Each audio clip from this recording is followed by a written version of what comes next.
आपके लिए 100% नहीं है। सबके बारे में जानने का अधिकार है। कोई पूछ देगा तो तुम क्या बोलोगे? हर धर्म के बारे में नॉलेज जरूर रखना चाहिए, लेकिन अपने धर्म का विशेष तौर पे होना चाहिए। ये गांधी जी कहा है। उसका मूल्य कम करना सिखाया गया। हमने उसके अनुसार जीवन बिताना छोड़ दिया है। उसका ज्ञान हो मगर उस पर अमल न किया जाए।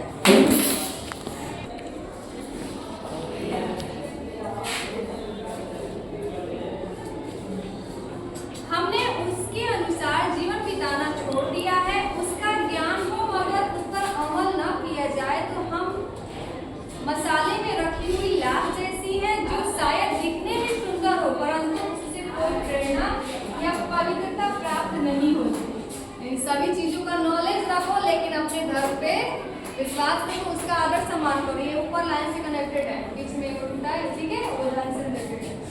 ये कौन बोल रहा है? महात्मा गांधी जी। किन्होंने लिखा है? जो शायद दिखने में सुंदर हो परंतु उससे कोई प्रेरणा या पवित्रता प्राप्त नहीं होती। मेरा धर्म जहाँ यह आग्रह रखता है कि स्वयं अपनी संस्कृति को यानी संस्कार को हृदयांकित करके उसके अनुसार आचरण किया जाए, यानी कि वैसा जैसा मेरा धर्म बोल रहा है वैसे आचरण किया जाए, व्यवहार किया जाए। क्योंकि वैसा न किया जाए तो उसका परिणाम सामाजिक आत्महत्या होगा। यानी हम ऐसा नहीं करेंगे तो समाज के दायरे में वो आत्महत्या होगा। वहाँ वो दूसरी संस्कृतियों को तुच्छ समझने या उनकी उपेक्षा करने का निषेध भी करता है। यानी कि गांधी जी बोल रहे हैं कि वहाँ वो दूसरी संस्कृति को तुच्छ यानी कि है समझने, यानी कि छोटा अपने संस्कृति के आगे, और उनकी उपेक्षा करने का निषेध भी करते हैं। यानी कि हमारा अधिकार नहीं है कि हम अपने संस्कृति अपने धर्म का मान सम्मान करें, लेकिन किसी और धर्म को हम नीचे दृष्टि से नहीं देख। सभी का अपना अपना धर्म होता है, सभी के लिए वो ऊंचे पूजनीय है, तो हम किसी को नीचे दृष्टि से नहीं देखेंगे। कोई संस्कृति जिंदा नहीं रह सकती अगर वो दूसरों का बहिष्कार करने की कोशिश करती है। अगर कहने का तात्पर्य है कि दूसरी संस्कृति को, दूसरे धर्म को जब हम नीचे ले आएंगे तो वो कभी उसकी आयु जो होती है ना अपनी संस्कृति की बहुत कम हो जाती है, यानी धीरे धीरे वो समाप्त होने लगती है। इसलिए किसी को नुकसान मत पहुंचाओ, किसी भी धर्म के लोगों को नुकसान नहीं। हाँ, लेकिन अपने धर्म पे जरूर विश्वास रखो, उसमें अपने जाओ, जो भी जिस धर्म का, जो भी जिस देवता को मानता है।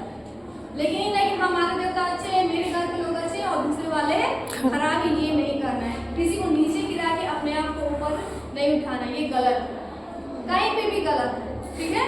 ये कौन कह रहा है? महात्मा गांधी जी कह रहा है। इस समय भारत में शुद्ध आर्य संस्कृति जैसी कोई चीज मौजूद नहीं है, जो कि पहले हुआ करती थी, ठीक है। नहीं समझ में आ रहा क्योंकि उनको पता है, खासकर इसे नहीं समझ में आ रहा है। तो भारत के ही रहने वाले थे, जागरण यहाँ आम से थे, इसमें मुझे बहुत दिलचस्पी नहीं है, यानी मुझे इसमें दिलचस्पी नहीं है। आए थे कि नहीं आए थे, क्योंकि इस पर एक क्वेश्चन मार्क लगा हुआ है एसएसटी में कि आर्य इंडियन थे कि बाहरी से आए थे, कहाँ से आए थे, इसके बारे में हमको नहीं जाना, कोई दिलचस्पी नहीं ना।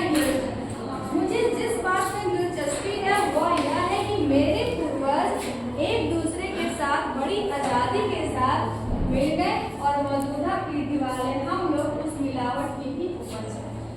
बात समझ में आई? पूर्वज हमारे कैसे रहते हैं, उसी मिलावट की हम सब उपज है, सभी जितने भी हैं, ठीक है। मैं नहीं चाहता कि मेरे घर के चारों ओर दीवारें खड़ी कर दी जाए और मेरी खिड़कियां बंद कर दी जाए, ठीक है। मैं चाहता हूँ कि जब सब देशों की संस्कृति की हवा, जिसे खोल दिया जाए अलग अलग कंट्री का, और सब मैं चाहता हूँ कि सब देशों की संस्कृतियों की हवा मेरे घर के चारों ओर अधिक से अधिक स्वतंत्रता के साथ बढ़ती रहे। यानी हर देश की संस्कृति आए मेरे और मैं सीखूं, वो भी मेरी संस्कृति सीखे, कोई बंदिश नहीं और फुल एकदम फ्रीडम से मैं लाइफ जीऊं, मगर मैं उनमें से किसी के झोंके में उड़ नहीं जाऊंगा।